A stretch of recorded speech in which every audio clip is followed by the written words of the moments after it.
하나님의 말씀은 출애굽기 12장 1절에서 14절까지 우리 함께 읽겠습니다. 시작. 여호와께서 애굽 땅에서 모세와 아론에게 일러 말씀하시되 이 달을 너희에게 달의 시작 곧 해의 첫 달이 되게 하고 너희는 이스라엘 온 회중에게 말하여 이르라. 이 달 열흘에 너희 각자가 어린 양을 취할지니 각 가족대로 그 식구를 위하여 어린 양을 취하되 그 어린 양에 대하여 식구가 너무 적으면 그 집의 이웃과 함께 사람 수를 따라서 하나를 취하며 각 사람이 먹을 수 있는 분량에 따라서 너희 어린 양을 계산할 것이며 너희 어린 양은 흠없고 1년 된 수컷으로 하되 양이나 염소 중에서 취하고 이달 열 나흔 날까지 간직하였다가 해질 때에 이스라엘 회중이 그 양을 잡고 그 피를 양을 먹을 집 좌우 문설주와 임방에 바르고 그 밤에 그 고기를 불에 구워 무교병과 쓴 나물과 아울러 먹되 날 것으로나 물에 삶아서 먹지 말고 머리와 다리와 내장을 다 불에 구워 먹고 아침까지 남겨두지 말며 아침까지 남은 것은 곧 불사르라. 너희는 그것을 이렇게 먹을지니 허리에 띠를 띠고 발에 신을 신고 손에 지팡이를 잡고 급히 먹으라. 이것이 여호와의 유월절이니라. 내가 그 밤에 애굽 땅에 두루 다니며 사람이나 짐승을 막론하고 애굽 땅에 있는 모든 처음 난 것을 다 치고 애굽의 모든 신을 내가 심판하리라. 나는 여호와라. 내가 애굽 땅을 칠 때에 그 피가 너희가 사는 집에 있어서 너희를 위하여 표적이 될지라. 내가 피를 볼 때에 너희를 넘어가리니 재앙이 너희에게 내려 멸하지 아니하리라.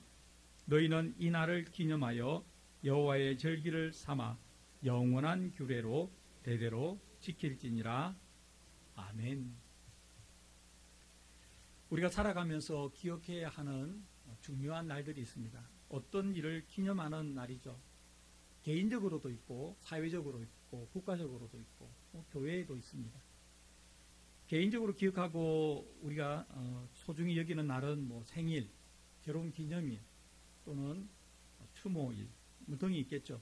교회적으로도 교회절기 있습니다. 부활절, 성탄절 이런 절기가 있고요. 국가적으로도 국경일이 있습니다. 성향에 따라 조금 다르지만 어떤 분은 이 개인적인 기념일을 매우 중요시하는 분이 있습니다. 그래서 가족이나 특히 남편이나 아내가 그 날짜를 기억하지 못하고 넘어가면 서운한 마음이 오래 가시는 분도 계십니다. 안 그런 분도 계시고 오래 가는 분도 있습니다. 여러분은 어떤 편에 속하십니까? 저는 잘 기억을 못합니다. 그래서 바로 당일 전까지는 기억했다가 당일날 기억하지 못하는 치명적인 실수를 저지르곤 합니다. 우리 하나님은 우리에게 어떤 일을 행하시고 나서 그 일을 기념하기를 원하시는 하나님입니다. 우리는 너무나 잘 잊어먹죠. 하나님 내게 베풀어 주신 은혜가 있는데 우리는 받을 때는 간절하게 받다가 돌아서면 금방 잊어버리는 그런 경향이 좀 있습니다. 근데 우리 하나님은 기억하고 기념하기를 원하십니다. 대표적으로 이스라엘 백성이 애굽을 탈출해서 40년간 긴 광야 생활을 마치고 이제 요단강을 건너서 가나안으로 들어갔습니다. 그때 하나님께서는 이렇게 말씀하셨습니다. 여호수아 4장 1절 이하의 말씀입니다. 그 모든 백성이 요단을 건너가기를 마침에 여호수아에게 말씀하여 이르시되 각 백성의 지파 한 사람씩 12사람을 택하고 그들에게 명령하여 이르기를 요단 가운데 제사장들의 발이 굳게 선 그곳에서 돌 12를 택하여 그것을 가져다가 오늘 밤 너희가 유숙할 그곳에 두게 하라 하시니라. 이것이 너희 중에 표징이 되리라. 후일에 너희의 자손들이 물어 이르되 이 돌들은 무슨 뜻이냐 하거든 그들에게 이르기를 요단 물이 여호와의 언약궤 앞에서 끊어졌나니 곧 언약궤가 요단을 건널 때에 요단 물이 끊어졌으므로 이 돌들이 이스라엘 자손에게 영원히 기념이 되리라 하라 하니라. 아멘. 많은 사람이 강을 건너야 되잖아요. 200만 명에 가까운 사람이 강을 건너야 되는데 어떻게 건널까? 그런데 하나님께서 제사장들이 발이 물에 담그자 들어가자 물을 끊어지겠습니다. 위에서 흘러내려오던 물이 멈췄습니다. 제사장들은 계속해서 들어갔죠. 한가운데 섰습니다. 그때 제사장들이 밟고 있던 그 돌 중에 12를 택하여서 이 일, 요단 강물이 끊어져서 이스라엘 백성이 가나안으로 들어가는데 문제가 없도록 해주신 하나님의 은혜를 기념하기 위해서 12돌을 세우라고 했습니다. 제가 아틀란타에 있을 때 미국 교회 이름 중에 12 스톤 철치가 있었습니다. 또 그 교회 이름을 듣는 순간 정말 좀 특이하잖아요. 독특하면서도 너무 좋은 일입니다. 의미가 너무 좋다 이 생각을 했습니다. 그런데 우리가 제가 교회를 개척할 때 교회 이름을 뭐로 할까 굉장히 많은 생각을 했는데 원 오브 캔디데이시 이겁니다. 근데 한글로 번역하면 그렇게 썩 좋지가 않아요. 돌 12개 돌, 뭐 이렇게 돌 12개 돌 교회, 12개 돌 교회에게 쏙 안 와닿더라고요. 그래서 그렇게는 못했는데 이 12 스톤이 그런 하나님의 하신 일을 기념하기를 원하시는 하나님의 마음이 담겨 있다. 이런 것이죠. 우리 예수님도 우리에게 중요한 일을 기념하기를 원하셨습니다. 오늘 우리가 나누었던 주의 만찬, 그것도 예수님께서 기념하라고 우리에게 말씀하신 것이거든요. 누가복음 22장에 보면 이렇게 예수님께서 19절 20절에서 말씀하셨습니다. 또 떡을 가져 감사 기도하시고 떼어 그들에게 주시며 이르시되 이것은 너희를 위하여 주는 내 몸이라. 너희가 이를 행하여 나를 기념하라 하시고 저녁 먹은 후에 잔도 그와 같이 하여 이르시되 이 잔은 내 피로 세우는 새 언약이니 곧 너희를 위하여 붓는 것이라. 아멘. 오늘 본문은 하나님께서 이스라엘 백성을 애굽에서 구원하는 놀라운 일을 행하시면서 또 하나 기억할 일이 있다. 이 날을 기념하라고 하신 내용입니다. 바로 유월절에 관한 내용이죠. 우리가 그동안 출애굽기를 살펴보면서 알았던 것 같이 하나님께서는 모세를 애굽으로 보내서 이스라엘 백성을 구원해서 약속의 땅 가나안으로 인도하라고 하셨습니다. 처음에 모세는 완강하게 거부했죠. 그러나 마침내 하나님의 뜻에 순종해서 애굽으로 갔습니다. 이스라엘 백성들을 만나 하나님의 뜻을 전했고 바로를 만나 하나님의 뜻을 정했습니다. 그러나 애굽 왕 바로는 하나님의 존재를 부정하는 사람이요 도부했습니다. 따라서 하나님은 9가지 재앙을 애굽에 내림으로써 하나님의 뜻을 받아들이지 않는 애굽 왕 바로와 애굽을 심판했습니다. 그러나 바로는 그 9가지 재앙에도 넘어가지 않았어요. 무릎을 꿇지 않았습니다. 그 결과 하나님은 애굽 온 땅에 임하는 10번째 재앙을 내리십니다. 그 재앙은 누구도 감당할 수 없는 재앙이었고 애굽 땅에 있는 모든 사람, 모든 가정에 처음 난 장자와 가축에 처음 난 것이 죽임을 당하는 것입니다. 여러분 생각해 보십시오. 그런 일이 실제로 지금 일어났다면 그것을 감당할 수 있는 사람이 어디에 있겠습니까? 사람이 감당하기에는 너무나 큰 재앙이었습니다. 그래서 이 10번째 재앙에 애굽 왕 바로는 무릎을 꿇었습니다. 본문 다음에 나온 출애굽기 12장 29절 이하를 보면 이 10번째 재앙을 좀 더 구체적으로 이렇게 설명하고 있습니다. 밤중에 여호와께서 애굽 땅에서 모든 처음 난 것 곧 왕위에 앉은 바로의 장자로부터 옥에 갇힌 사람의 장자까지와 가축의 처음 난 것을 다 치심해 죽였다는 것이죠. 그 밤에 바로와 그 모든 신하와 모든 애굽 사람이 일어나고 애굽에 큰 부르짖음이 있었으니 이는 그 나라에 죽임을 당하지 아니한 집이 하나도 없었습니다. 이처럼 엄청난 재앙 앞에 바로는 손을 들었죠. 바로 항복했습니다. 바로뿐만 아니라 모든 애굽 사람들이 서둘러 이스라엘 백성이 애굽을 떠나기를 재촉했습니다. 이것이 우리가 알고 있는 이스라엘 백성의 출애굽 사건이죠. 그날 밤, 곧 그 10번째 재앙이 온 애굽에 임하는 그 밤, 그 시각에 이스라엘 백성들은 무엇을 해야 할지를 하나님께서 구체적으로 말씀하셨습니다. 그것이 오늘 본문의 내용입니다. 그 명령은 바로 유월절을 기념하는 의식을 가지라는 것입니다. 유월절의 유월, 이 한자잖아요. 넘을 유에 넘을 월입니다. 그러니까 넘고죠. 넘어간다는 것입니다. 영어로 보면 pass over 돼 있잖아요. 무시한다, 제외시키다, 지나치다 이런 뜻을 가지고 있습니다. 따라서 유월절의 의미는 하나님의 10번째 재앙이 이스라엘 백성을 제외시키고 보호하고 넘어갔다라는 뜻입니다. 애굽에서 이스라엘 백성의 그 고되고 힘들었던 노예 생활이 끝나게 된 것, 그리고 모세의 인도를 따라 40년 광야 생활이 끝나게 된 것이 다 유월절과 관련이 있습니다. 유월절을 시작으로 광야로 나갔고 유월절을 끝으로 또 유월절을 드림으로 광야 생활을 끝내고 가나안 생활로 들어갔습니다. 그러니까 이 유월절이 가지는 이스라엘 백성에게 가지는 의미는 굉장히 큰 것이죠. 그래서 큰 명절입니다. 그리고 영적인 이스라엘인 여러분과 저 우리에게도 유월절은 있습니다. 우리가 지금 구약 시대에 이스라엘 백성들처럼 뭐 양을 잡고 뭐 어떻게 해야라는 뜻이 아니고요. 그때 이스라엘 백성들이 양을 잡고 유월절을 지켰다면 우리는 우리의 주님이신 어린 양 예수 그리스도의 그 보배로운 피로 유월절을 맞이하게 된 것이죠. 우리에게는 영적인 유월절이 의미가 있는 것입니다. 오늘 본문을 읽어가면서 유월절에 관해서 조금 더 자세히 살펴보겠습니다. 그리고 그 밤에 하나님께서 행하시는 일은 무엇이었는지, 그리고 그것이 우리와 어떤 관련이 있는지 한번 살펴보도록 하겠습니다.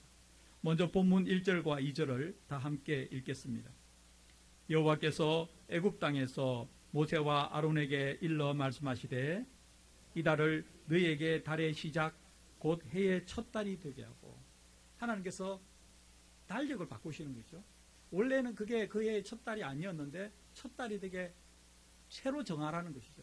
새로운 일을 하시겠다. 새로운 역사가 시작됐다. 뭔가 그 민족이 기념해야 될 아주 중요한 날이 사건이 일어난다. 이런 말씀입니다.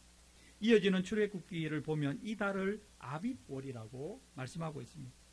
그래서 아비월이 원래 이스라엘의 첫 달이 아닌데 하나님께서 첫 달로 삼으라고 말씀하십니다. 새로운 일은 항상 새로운 역사와 시작되는 거 아닙니까? 이어지는 본문 3절과 4절을 다 같이 읽겠습니다. 너희는 이스라엘 온 회중에게 말하여 이르라. 이달 열흘에 너희 각자가 어린 양을 취할지니 각 가족대로 그 식구를 위하여 어린 양을 취하되 그 어린 양에 대하여 식구가 너무 적으면 그 집의 이웃과 함께 사람 수를 따라서 하나를 취하며 각 사람이 먹을 수 있는 분량에 따라서 너희 어린 양을 계산할 것이며, 먼저 양을 취하고 양을 어떻게 잡을지에 대해서 어떻게 먹을지에 대해서 이야기합니다. 참 디테일하죠. 하나님은 어떤 명령을 하실 때 우리가 쉽게 따라갈 수 있도록 차근차근 말씀해 주십니다. 우리가 하는 일은 차근차근 따라가면 됩니다. 양을 한 마리 잡는데 너무 큰 것도 말고 너무 작은 것도 말고 그 가족이 먹을 수 있는 만큼 택하는데, 그러나 가족 수가 너무 적으면 아무리 작은 양을 잡아도 많잖아요. 그럴 때는 이웃과 함께 먹으라. 이웃을 청해서 이웃과 함께 먹으라. 그리고 함께 먹는 그 집이 구원받게 될 집이다. 이런 말씀이 이어집니다. 아주 하나님께서 구체적으로 말씀하셨는데, 우리가 이 말씀에서 알 수 있는 것은 유월절을 지키기 위해서는 어린 양이 죽어야 된다는 거죠. 그렇지 않습니까? 어린 양을 잡아야 됩니다. 이것은 우리에게 영적인 의미가 있죠. 어린 양이 희생당해야 해야 유월절 이스라엘 백성들이 구원을 받을 수 있었듯이 우리의 어린 양이신 예수님께서 희생당하셔야만이 우리가 구원을 받을 수 있었던 것이죠. 이러한 사실을 예수님께서는 십자가를 지시기 전에 미리 이렇게 요한복음 6장 53절 이하에서 말씀하셨습니다. 예수께서 이르시되 내가 진실로 진실로 너희에게 이르노니 인자의 살, 예수님의 살이죠. 예수님의 살을 먹지 아니하고 인자의 피를 마시지 아니하면 너희 속에 생명이 없느니라. 내 살을 먹고 내 피를 마시는 자는 영생을 가졌고 마지막 날에 내가 그를 다시 살리리니 내 살은 참된 양식이요 내 피는 참된 음료로다. 내 살을 먹고 내 피를 마시는 자는 내 안에 거하고 나도 그의 안에 거하나니 살아계신 아버지께서 늘 보내심에 내가 아버지로 말미암아 사는 것 같이 나를 먹는 그 사람도 나로 말미암아 살리. 우리가 어떻게 예수님을 먹습니까? 어떻게 예수님 살을 먹고 피를 마십니까? 그런 의미가 아니잖아요. 예수님과 하나 되고 예수님을 믿고 예수님 안에서 살아가고 예수님은 내 안에서 살아가고, 이런 영적인 의미를 말씀하는 것입니다. 하나님께서 애굽에서 이스라엘 백성들을 유월절에 구원하기 위해서 어린 양을 사용하셨듯이 여러분과 저를 죄에서 구원하기 위해서 우리 하나님은 예수님을 어린 양 희생양으로 삼으셨다, 이 말씀입니다. 이러한 사실을 더 구체적으로 히브리서 9장 22절 하반절에서는 이렇게 말합니다. 피 흘림이 없은즉 사함이 없느니라. 예수님께서 피를 흘리지 않았다면 우리는 죄 용서 받을 수 있는 길이 없다는 말씀이죠. 그러니까 우리가 예수님을 믿어 구원을 받았다면 우리에게는 이미 영적인 유월절이 있었다는 것이죠.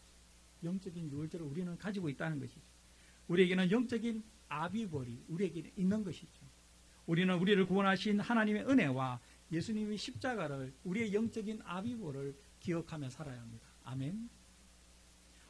이어지는 본문 5절에서 7절까지를 다 함께 읽겠습니다. 흠없고 1년 된 수컷으로 하되 양이나 염소 중에서 취하고 이날 40날까지 간직하였다가 해질 때에 이스라엘 회중이 그 양을 잡고 그 피를 양을 먹을 집 좌우 문설주와 임방에 바르고, 아비벌 열흘에 양을 선택하잖아요. 14일날 양을 잡습니다. 그 양을 잡아가지고 양의 피를 문설주와 임방인데 우리로 하면 문틀이죠. 문틀, 영어로 하면 도어 프레임에 피를 발라라는 것입니다. 피를 발라라는 것입니다. 즉 어린 양을 잡아 그 피를 그 집의 출입구 문틀에 발라서 이 집에 누가 있는지를 눈에 보이게 표시를 하라는 것입니다. 이 집에는 하나님의 백성 그날 밤 10번째 재앙이 임할 때 죽음을 당하지 않고 살아남아야 될 구분된 하나님의 백성이 있음을 피를 발라서 표시하라는 것입니다. 그래야 그날 밤 각 가정의 장자를 죽이고 가축의 첫째 난 것을 죽이는 그 재앙이 그 집을 패스 오버를 하는 거죠. 유벌하는 것이죠. 넘어간다는 것입니다. 그날 밤 애굽 온 땅에서 삶과 죽음을 나누는 그 긴박한 순간에 구분할 수 있는 것은 오직 어린 양의 피밖에는 없었습니다.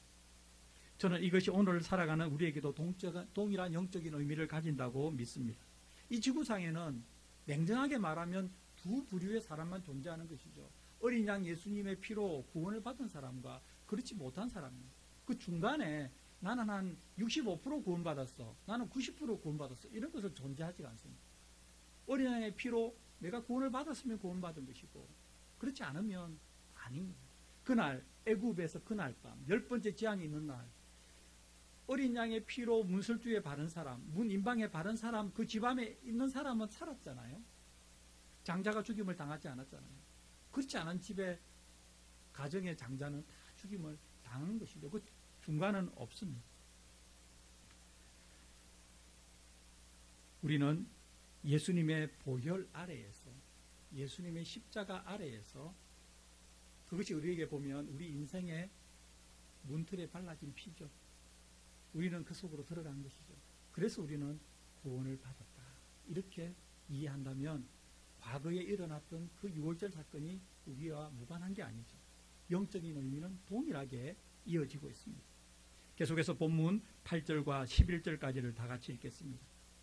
그 밤에 그 고기를 불에 구워 무교병과 쓴 나물과 아울러 먹되 날 것으로나 물에 삶아서 먹지 말고 머리와 다리와 내장을 다 불에 구워 먹고 아침까지 남겨두지 말며 아침까지 남은 것을 곧 불사르라. 너희는 그것을 이렇게 먹을지니 허리에 띠를 띠고 발에 신을 신고 손에 지팡이를 잡고 급히 먹으라. 이것이 여호와의 유월절입니다. 하나님은 유월절 밤에 먹을 음식을 황급하게 다급하게 먹으라. 이 정상적인 거 아니죠. 일반적인 모습은 아니잖아요. 긴박합니다. 그리고 보통 일이 아닙니다. 고기를 손질할 시간도 없습니다. 그러니까 통째로 구우라고 말씀합니다. 빵도 누룩을 넣을 시간이 없습니다. 발효할 시간이 없습니다. 그냥 빵 그대로, 누룩을 넣지 않은 빵 그대로 먹어야 합니다. 나물도 쓴 나물을 먹어야 하고 음식을 먹는 자세도 엉거주춤합니다. 급하게 길을 떠날 사람처럼 허리에 이미 띠를 띠고 출발할 준비를 하고 신을 신고 손에 지팡이를 잡고 급히 먹으라고 합니다. 굉장히 unusual하는 거죠. 통상적이지 않습니다. 왜 그렇게 해야 됐을까요? 그 이유는 그 밤은 느긋하게 가족 간에 정을 나누며 음식을 먹을 수 있는 그런 밤이 아니기 때문입니다. 그 밤에 그들이 그렇게 황급하게 다급하게 음식을 먹는 시간에 그 문설주에 임방에 피를 바른 그 바르지 않은 나머지 집에서는 엄청난 재앙이 몰아치고 있었던 거 아닙니까? 모든 애굽인의 집에서는 장자가 죽임을 당하고 처음 난 가축이 죽임을 당하는 그 재앙이 몰아치고 있었습니다. 그 재앙 속에서 이스라엘 백성들은 음식을 먹고 그 재앙 속에서 애굽을 떠날 준비를 하고 그 재앙 속에서 실제로 떠밀리듯 애굽을 떠나야 했기 때문에 그들은 미리 마음의 다급함을 가지고 그렇게 준비하고 음식을 먹었어야 했습니다. 여호와 하나님의 유월절은 하나님께 속한 사람에게는 새로운 역사의 시작입니다. 그리고 축복의 시작입니다. 하지만 그렇지 못한 사람에게는 감당하기 힘든 재앙의 시작입니다. 이것은 우리가 언제 봅니까? 여러 상황에서 볼 수 있지만 특히 장례식에 가보면 완연한 차이가 나는 것을 봅니다. 장례식에 가보면 하나님께 속한 사람, 예수님을 믿는 사람, 그리고 영원한 생명을 가지고 있다가 죽은 사람, 이 땅에 살아가면서 예수님의 피로 영적인 유월절을 가졌던 사람, 그 사람의 죽음과 그렇지 못한 사람의 죽음은 비교할 수가 없습니다. 둘 다 슬프기는 똑같습니다. 예수 잘 믿다가 돌아가셔도 슬픈 거고요. 그렇지 않은 것도 당연히 슬픈데요. 거기에서 끝나지 않는다는 거죠. 거기서 끝나지 않습니다. 예수님 안에서 죽은 사람, 영적인 유월절을 가졌던 사람은 죽음이 새로운 삶, 축복의 삶, 영원한 삶, 더 풍성한 삶의 시작입니다. 또 다른 시작이죠. 그러나 그렇지 않은 사람에게는 그냥 끝난 것입니다. 끝난 것입니다.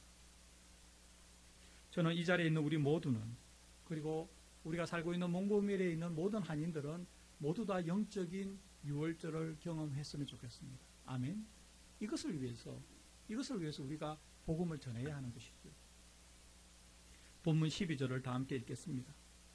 내가 그 밤에 애굽 땅에 두루다니며 사람이나 짐승을 막론하고 애굽 땅에 있는 모든 처음 난 것을 다 치고 애굽의 모든 신을 내가 심판하리라. 나는 여호와라. 드디어 유월절 그 밤에 하나님께서 어떻게 애굽을 심판하실지 구체적으로 말씀하십니다. 내가 그 밤에 애굽 땅에 두루다니며 사람이나 짐승을 막론하고 애굽 땅에 있는 모든 처음 난 것을 다 치고 죽이고 애굽의 모든 신을 내가 심판하리라.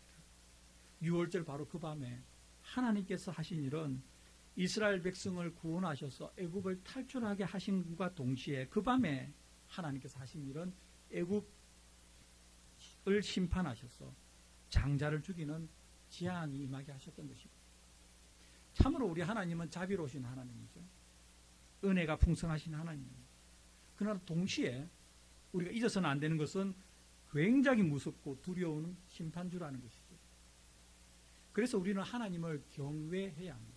하나님을 경외한다는 것은 공경하면서도 두려워한다는 것이죠. 하나님을 경외한다는 것은 하나님을 더할 나위 없이 사랑하면서도 동시에 어려워하는 것입니다. 하나님을 경외한다는 것은 하나님과 더없이 가까운 사이를 친밀함을 누리면서도 결코 같아질 수 없는 창조주와 피조물의 그 말할 수 없는 간격, 그 간격을 인정하며 존중한다는 것이죠. 여러분과 제가 하나님을 이렇게 경외할 때 하나님을 향한 우리의 믿음은 더욱 견고해질 것이고요. 하나님을 향한 우리의 믿음이 견고해질수록 우리는 하나님을 더 경외하게 되고, 그럴수록 우리는 하나님과 더 깊은 친밀함을 누리게 되고, 그럴수록 우리의 예배는 매주일 드리는 예배는 더 간절해질 것이고, 그럴수록 우리의 예배는 더 하나님의 은혜를 경험하게 될 것이라고 생각합니다. 아멘. 본문 13절과 14절을 다 같이 읽겠습니다. 내가 애굽 땅을 칠 때에 그 피가 너희가 사는 집에 있어서 너희를 위하여 표적이 될지라. 내가 피를 볼 때 너희를 넘어가리니 재앙이 너희에게 내려 멸하지 아니하리라. 너희는 이 날을 기념하여 여호와의 절기를 삼아 영원한 규례로 대대로 지킬지니라. 아멘.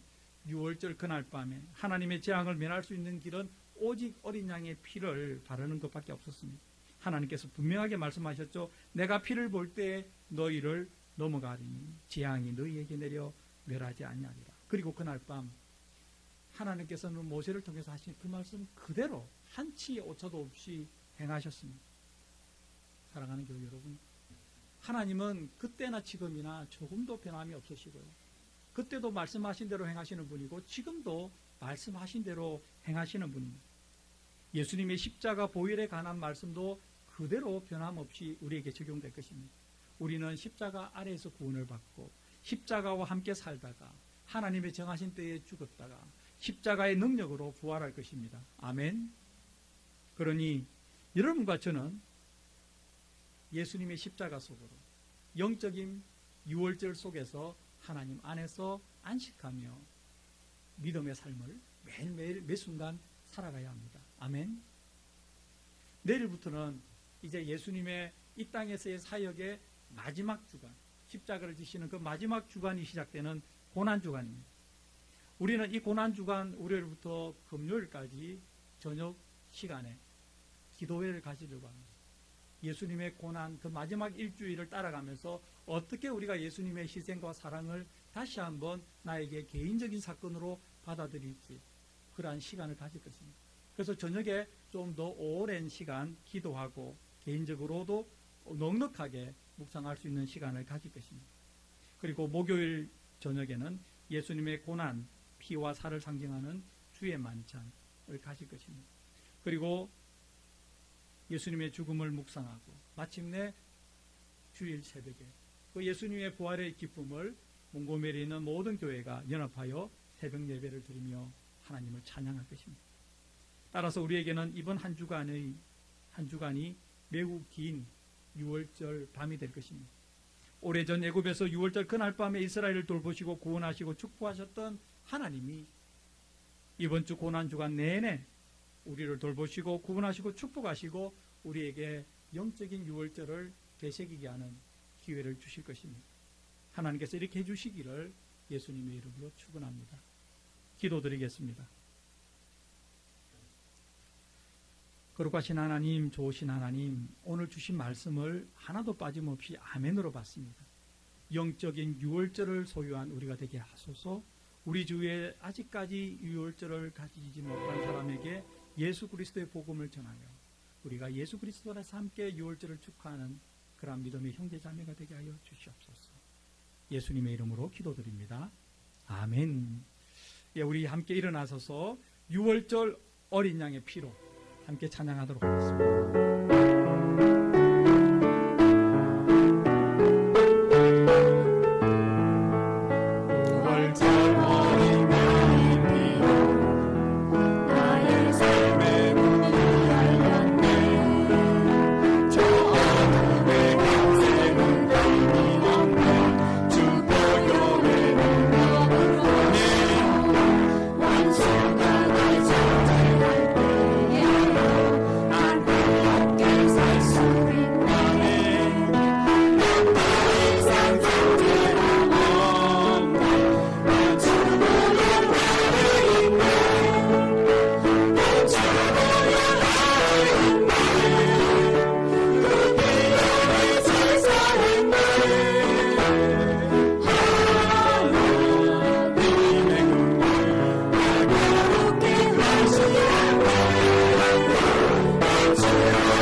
아멘.